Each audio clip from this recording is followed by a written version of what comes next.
Hi, I'm John Stevenson, and we're going to talk about hearing God, 1 Samuel chapter 3. 1 Samuel chapter 3, verse 1. Now the boy Samuel was ministering to the Lord before Eli. We've seen that phrase a number of times in chapter 2 where he was ministering, he's growing. But now we're told something that's a little troubling.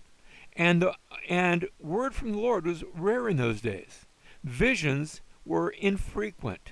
You see, just because you were in Old Testament times doesn't mean that God was always speaking. There were times when he spoke, like in the days of Moses and Joshua, and there were times when the Lord became relatively quiet. And here was one of those times where God was not giving his word, where there were not very many visions, not very many prophecies, and no one for a long time had heard the voice of God. Verse 2, it happened at that time, as Eli was lying down in his place, and then we need to be told something, because this will play into the story a bit later. Now his eyesight had begun to grow dim, and he could not see well. Verse 3, and the lamp of God had not yet gone out, and Samuel was lying down in the temple of the Lord, where the ark of God was, that the Lord called Samuel, and he said, Here I am. So the Lord calls, Samuel answers, but notice Samuel's not going to know who it was that called. Well, there was no one else in the tabernacle, verse 5, so who is he going to run to? Then he ran to Eli and said, Here I am, for you called me. But he said, I didn't call you. Lie down again. Go back to bed. So he lay down. Verse 6, the Lord called yet again, Samuel. So Samuel arose and went to Eli and said, Here I am, for you called me. But he answered, I didn't call, my son. Lie down again. Now Samuel, and now we have the explanation given, which we had that hint at the beginning of the chapter. Now Samuel did not know the Lord, nor had the word of the Lord yet been revealed to him. Samuel is acting faithfully. He's acting like a priest, but he's never met God. Notice it's possible to be doing the right things. It's possible to be in church and still not know God. Notice it's possible to be willing to know God and yet not know him yet. And yet that's going to change. Verse 8, so the Lord called Samuel again for the third time. And he arose and went to Eli and said, Here I am, for you called me. And then Eli discerned. You see, Eli's, he's physically blind, but he's not completely spiritual blind. He sees something. Then Eli discerned that the Lord was calling the boy. And Eli said to Samuel, Go lie down, and it shall be, if he calls you, that you shall say, Speak, Lord. And when it says, Speak, Lord, remember, that's not just the word Lord. That's the name of God that's being given. Speak, Lord, the Lord, for your servant is listening.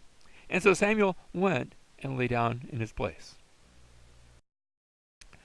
We get to verse 10. Well, the Lord came and stood and called as at other times, Samuel, Samuel. And Samuel said, Speak, for your servant is listening. Now this is a play on words, because the word Samuel, Shema, remember, is the word to hear, like Shema Israel, hear O Israel, the Lord is your God, Lord alone. So Shema is the word to hear. Shamuel is he, the Lord he hears. Or he hears, you could say, he hears God. Because El is short for Elohim, that's the word for God. And so there's the name of God that talks about hearing, and notice Samuel replies, Well, I'm Shema, I am hearing. Your servant is listening. He's hearing. So a little bit of play on words with his name, and that's his name here is significant to the story.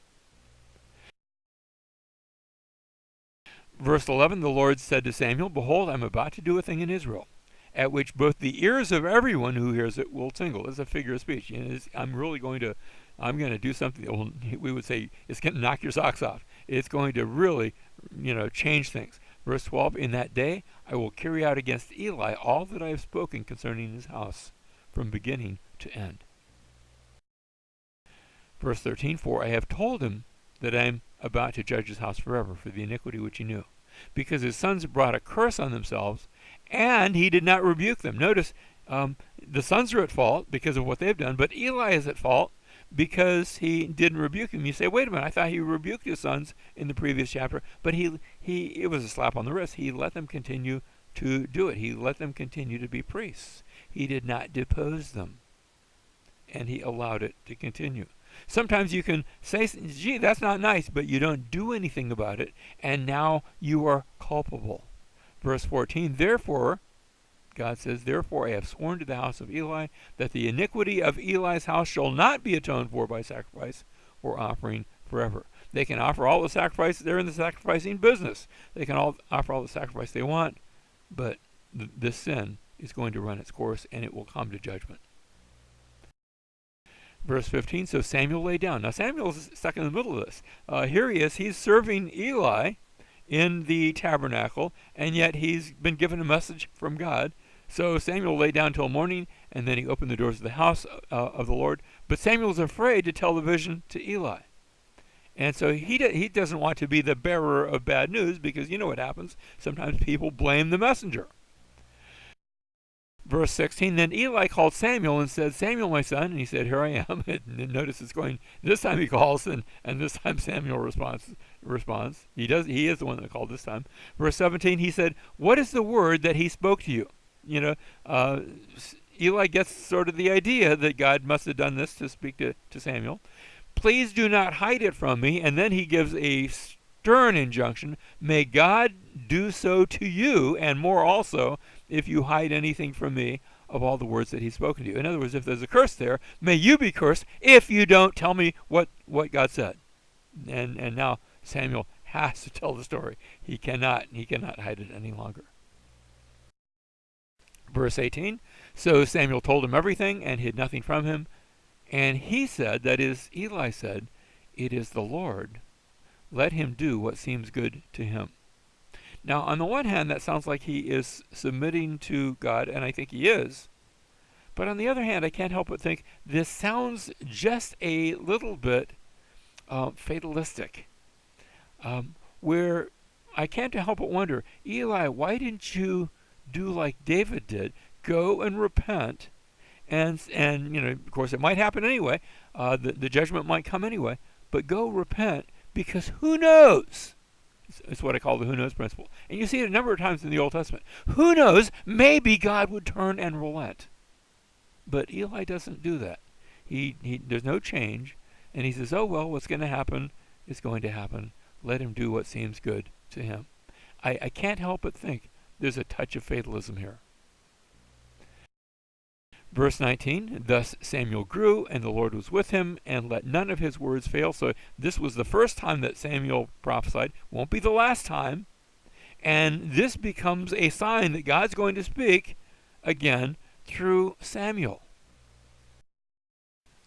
Verse 20, all Israel, from Dan is as far north as you can go and still be in Israel. Beersheba is as far south as you can go and still be in Israel. So all Israel, from Dan even to Beersheba, knew that Samuel was confirmed as a prophet of the Lord. The story got out. Verse 21, and the Lord appeared again at Shiloh. Notice this is a summary statement. Because the Lord revealed himself to Samuel at Shiloh by the word of the Lord. And so, after this long time of God not speaking, now God has finally spoken. But will they listen? And if they don't, what will happen in the next chapter? Well, we'll have to come and see.